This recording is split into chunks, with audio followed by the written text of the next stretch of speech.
Bonjour, on va continuer le chapitre tissu osseux. Les os courts. Là, on commence avec variété des tissus osseux. Les tissus osseux diffèrent par l'abondance et surtout l'agencement, c'est-à-dire l'organisation de leurs différents constituants. On distingue chez l'adulte le tissu osseux immature, s'appelle aussi non lamellaire ou réticulaire, et le tissu osseux mature, lamellaire. Dans le tissu osseux ou bien chez le tissu osseux lamellaire, on voit trois types. On commence tout d'abord avec le tissu osseux immature ou bien réticulaire. Il est mécaniquement faible, élaboré à partir de cartilage ou de tissu conjonctif, c'est-à-dire formé à partir de ces deux tissus, riche en cellules, en ostéocytes, et ces cellules sont disposées sans ordre, c'est-à-dire sont disposées dans la matrice de ce tissu de manière aléatoire. La matrice est peu minéralisée. C'est pour cela ce tissu il est mécaniquement faible. Dans la matrice, il contient des faisceaux de fibres de collagène à disposition aléatoire. Encore, les fibres de collagène ne sont pas organisées dans la matrice, ne sont pas disposées de manière organisée. Le tissu osseux réticulaire a une durée de vie courte, car il disparaît, on peut dire à la place de disparaître, car il se différencie, car il se transforme en tissu osseux lamellaire, c'est-à-dire se différencie pour donner le tissu osseux lamellaire qui est le tissu mature. Maintenant, dans le tissu ou bien chez le tissu osseux réticulaire, les cellules, les ostéocytes sont nombreux. Les ostéocytes sont nombreux et disposés sans ordre et sans orientation précise. On parle de l'orientation et de la localisation des cellules car on va voir chez les tissus osseux lamellaires, leur matrice est bien organisée. Encore, leurs cellules sont disposées de manière bien ordonnée. Ça, c'est chez les tissus matures. Mais chez le tissu immature, comme j'ai dit, la matrice, les constituants de la matrice ne sont pas disposés de manière orientée et même les cellules sont disposées sans ordre. La forme de ces cellules est irrégulière, leur taille est variable, mais en général sont plus grandes que celles des cellules de l'os mature. Ici, on parle des ostéocytes. La substance fondamentale chez le tissu réticulaire est plus riche en protéoglycanes, c'est-à-dire en substances fondamentales, que la matrice de l'os lamellaire, c'est-à-dire que l'os mature. Maintenant, le tissu osseux mature, ou bien le tissu osseux lamellaire, dérive de l'ossification secondaire, on peut dire on élimine en secondaire, provient juste de l'ossification du tissu primaire, c'est-à-dire du tissu réticulaire, et se développe en fonction de contraintes mécaniques fortes. Les forces mécaniques exercées sur le tissu réticulaire donnent la forme pour le tissu osseux mature. Le tissu osseux mature ou bien lamellaire constitue la presque totalité de l'os chez l'adulte. Il est mécaniquement résistant, c'est-à-dire sa matrice est très minéralisée. Il est formé par des lamelles concentriques superposées.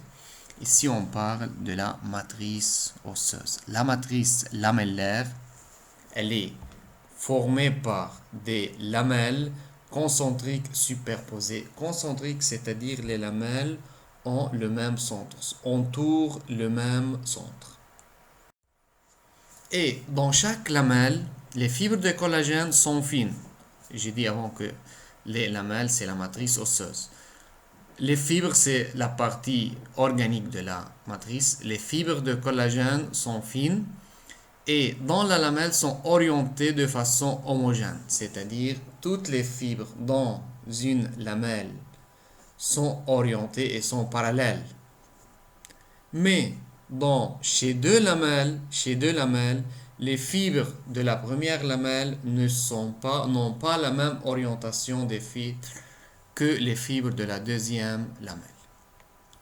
Les ostéocytes sont régulièrement répartis au sein de la matrice et allongés parallèlement aux lamelles. À la place de tout ça, on peut dire que les ostéocytes sont régulièrement répartis ou bien déposés ou bien présentes entre les lamelles. Donc, entre deux lamelles sont disposées de manière parallèle les cellules, les ostéocytes. Et il ne faut pas oublier que chaque ostéocyte est logé à l'intérieur d'une cavité qui s'appelle ostéoclaste.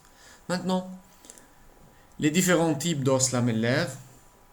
Nous avons trois types: os lamellaire compact haversien, os lamellaire compact non haversien et os lamellaire spongieux ou trabéculaire. On va voir en détail ces trois types. On commence avec le premier, compact haversien.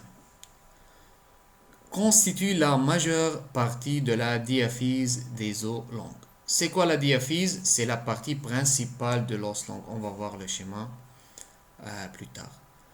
Et constitué de structures ou bien des structures cylindriques appelées ostéones ou système de Havers. Chaque os lamellaire compact haversien est composé de plusieurs ostéones ou bien plusieurs systèmes de Havers. Ici, c'est une coupe, c'est une partie de la diaphyse de l'os long. À l'extérieur, nous avons le périoste. Et à l'intérieur, nous avons l'endoste. Et ici, nous avons la cavité médulaire. Maintenant, regardez ici à l'intérieur de l'os compact lamellaire. On voit ici haversien, c'est-à-dire au niveau de la diaphyse, nous avons os compact lamellaire haversien et encore os non haversien. Pour le haversien, on va voir, nous avons dit avant qu'il est constitué ou bien il est composé de plusieurs systèmes de Havers ou bien plusieurs ostéones.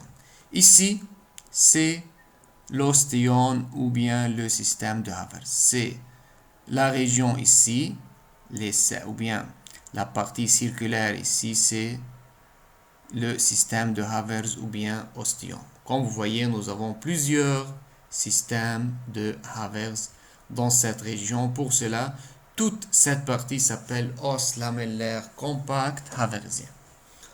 On va prendre un système de Havers pour voir les détails à l'intérieur.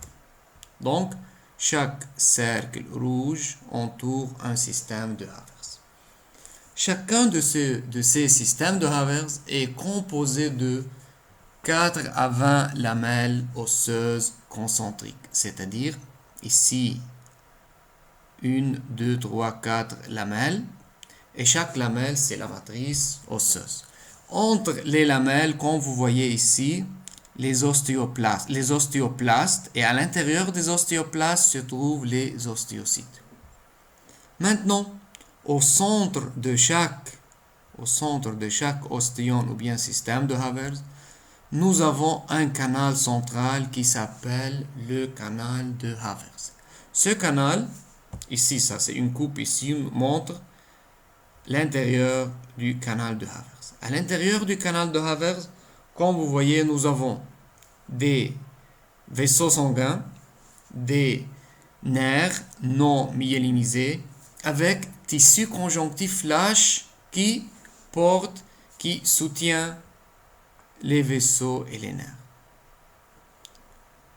Tout ça ensemble forme le système de Havers. Maintenant, si on regarde tous les systèmes de Havers, on peut conclure que les canaux de Havers sont parallèles. Donc, le canal de Havers de ce système est parallèle avec le canal de l'autre, du deuxième système, troisième, quatrième, etc. Donc, on dit les canaux de Havers sont parallèles entre eux.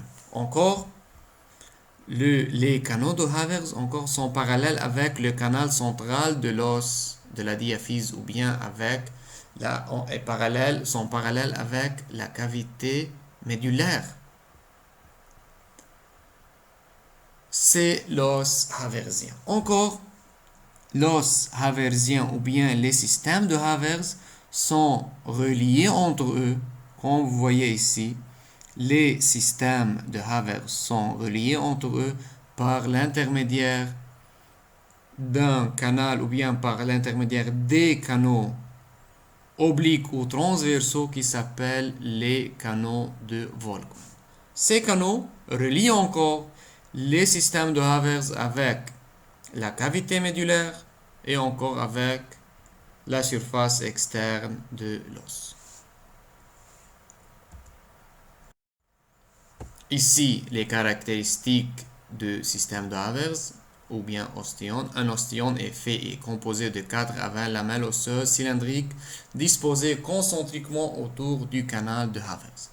Un canal de Havers contient des capillaires sanguins, comme nous avons vu avant, des filets nerveux amyéliniques, des fibres nerveuses amyéliniques enrobées ou bien à l'intérieur d'un tissu conjonctif lâche. Dans les ostéones, les fibres de collagène sont arrangées parallèlement les unes aux autres dans une même lamelle. Encore, nous avons vu ce point avant, mais les fibres de collagène chez les lamelles voisines ne sont pas parallèles entre elles. Entre les lamelles se situent les ostéoplastes, les cavités, et à l'intérieur des ostéoplastes se trouvent les ostéocytes. Encore, les ostéoplastes sont reliés par l'intermédiaire des canalicules. Et à l'intérieur des canalicules se trouvent les prolongements cytoplasmiques.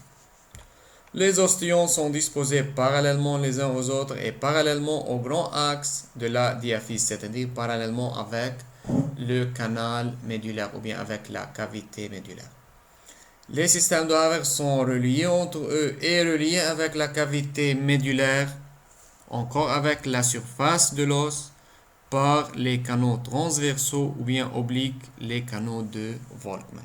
Donc le rôle des canaux de Volkmann, c'est seulement la communication, la liaison entre système de Havers et ou bien canaux de Havers et cavité médulaire. Et à travers les canaux de Volkmann passent les vaisseaux sanguins, nerfs et tissus conjonctifs lâches. Maintenant, encore dans la diaphyse entre les systèmes de Havers, on trouve des systèmes de Havers incomplets.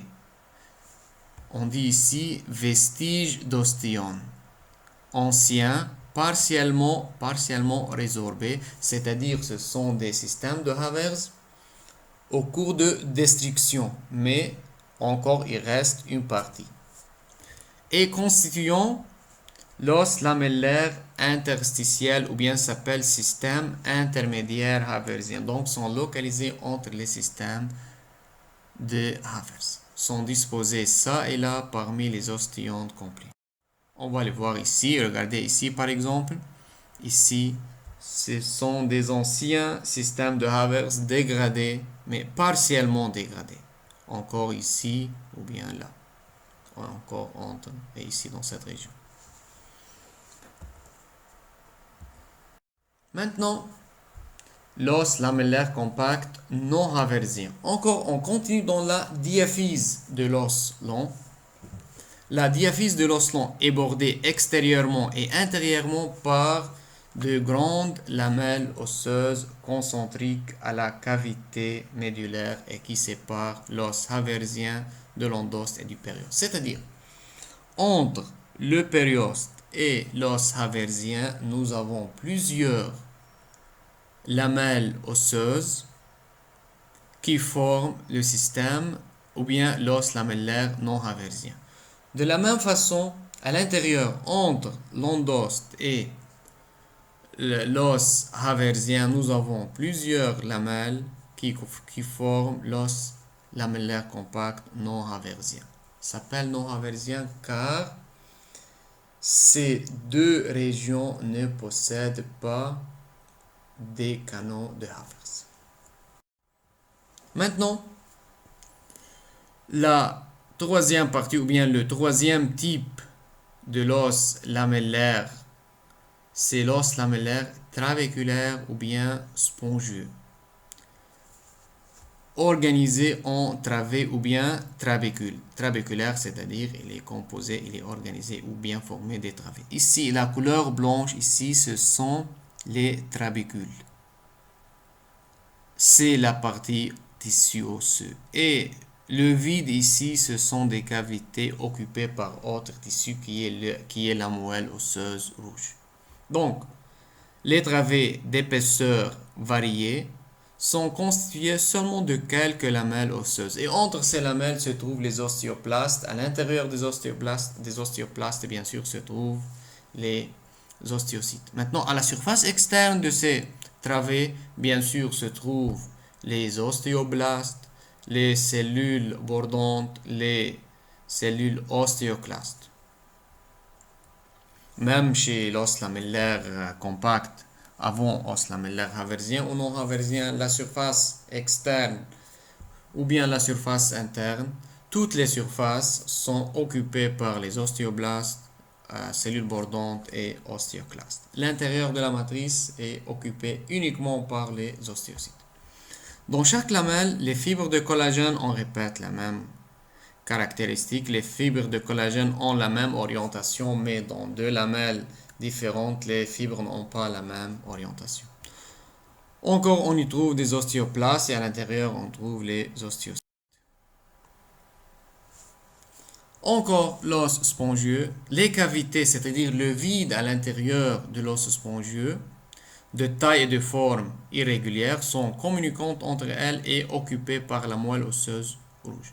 Je vais ajouter un point que dans le tissu osseux lamellaire compact, la matrice occupe 95% du volume du tissu. Par contre, dans l'os lamellaire spongieux, la matrice osseuse occupe seulement 20%.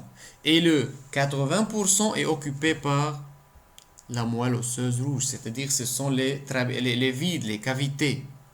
Pour cela, c'est un os lamellaire, on dit os lamellaire spongieux et non pas os lamellaire compact. Donc, si on fait une petite comparaison entre os lamellaire compact et os lamellaire spongieux, compact car il n'y a pas d'espace libre ou bien vide entre les lamelles.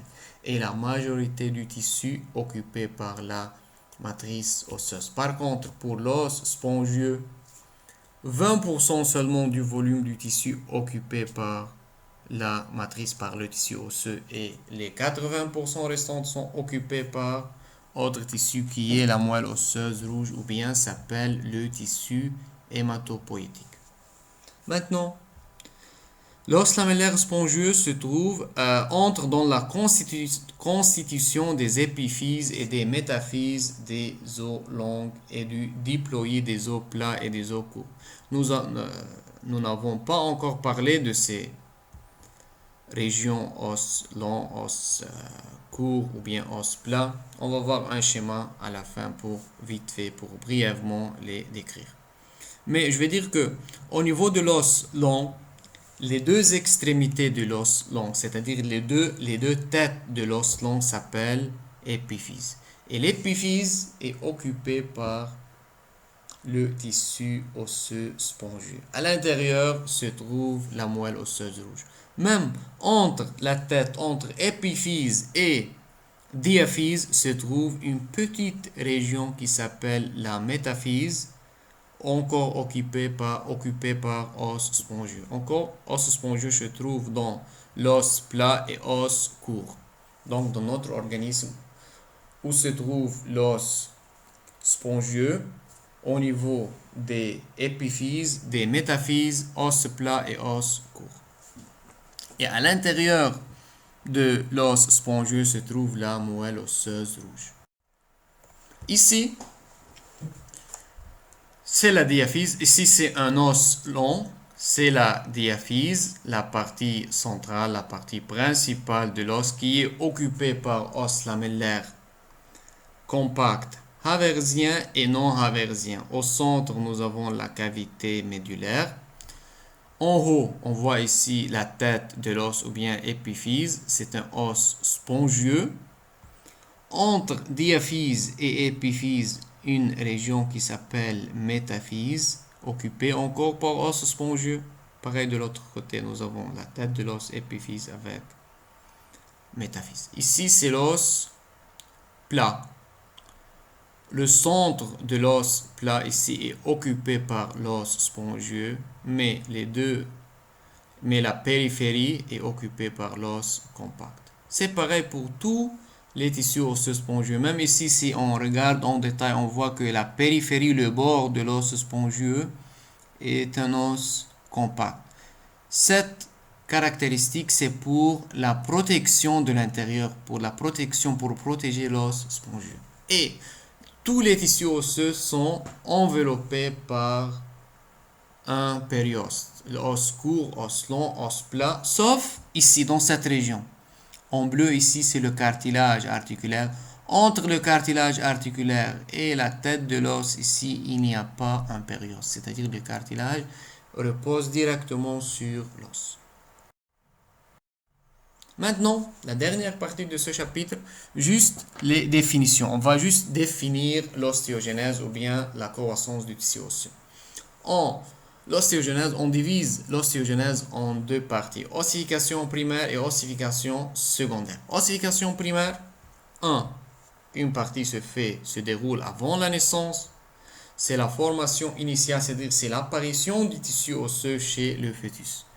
L'apparition ou la formation du tissu osseux chez le fœtus aboutit à la formation d'os primaires non lamellaires, c'est-à-dire os réticulaires, à partir d'un tissu embryonnaire conjonctif ou cartilagineux. Ça, avant la naissance chez le fœtus, c'est-à-dire chez le fœtus, le tissu osseux se forme, le tissu osseux immature se forme, ou bien à partir du cartilage, on peut ajouter cartilage hyalin, ou bien à partir d'un tissu conjonctif embryonnaire. Quand on dit embryonnaire, c'est-à-dire tissu mésenchymature. Ossification endomembraneuse, c'est-à-dire formation d'un tissu osseux à partir d'un tissu conjonctif immature, à partir d'un tissu mésenchymateux chez l'embryon. Concerne la plupart des os de la face et les os plats crâniens, c'est-à-dire l'os plat du crâne. Et encore, on voit que les cellules mésenchymateuses prolifèrent autour des vaisseaux, c'est-à-dire au niveau du futur crâne, de future tête, les cellules mésenchymateuses prolifèrent autour des vaisseaux sanguins et se différencient directement en ostéoblastes qui sécrètent une substance ostéoïde, c'est-à-dire matrice osseuse organique qui se minéralise ensuite rapidement. C'est la formation du crâne au niveau de l'embryon. Maintenant, ossification endochondrale, c'est-à-dire la formation d'un tissu osseux réticulaire à partir du cartilage. C'est l'ossification de la plupart des os du squelette. Et encore, on observe l'ossification endochondrale lors de la croissance en longueur de l'os. Elle se poursuit, l'ossification endochondrale, même après la naissance, elle se poursuit jusqu'à ce que cesse la croissance osseuse à l'âge adulte, c'est-à-dire jusqu'à l'âge de 18 ans. Ici, juste on va brièvement décrire l'ossification en longueur. Ici, dans cette région, nous avons la partie qui s'appelle métaphyse, entre diaphyse et épiphyse. Dans cette région, nous avons le cartilage de conjugaison. Par exemple, le cartilage de conjugaison est localisé dans la métaphyse. Ce cartilage, les cellules, les chondrocytes ici se multiplient activement. En se multipliant, on sécrète une matrice, ce qui aboutit à la croissance en longueur. Donc, augmente la taille de la métaphyse ici et de l'autre côté. Ce qui est la croissance en longueur. Jusqu'à l'âge de 18 ans. À l'âge de 18 ans, quand le cartilage disparaît au niveau de la diaphyse, la croissance en longueur cesse et s'arrête. Les propriétés ou bien les détails de l'ossification en longueur n'est pas demandé. Comme vous voyez, tout est éliminé. Maintenant, après la naissance, la croissance osseuse continue et se fait une croissance soit en longueur, comme nous avons vu avant, c'est-à-dire croissance endochondrale, assurée par le cartilage conjugaison, ou bien croissance en épaisseur. La croissance en épaisseur, la cartilage, la croissance en longueur, juste le titre au niveau de la métaphyse cartilage de conjugaison qui est responsable de la croissance. Cette croissance cesse quand le cartilage de conjugaison disparaît. Tous ces détails, toutes ces caractéristiques ne sont pas demandées.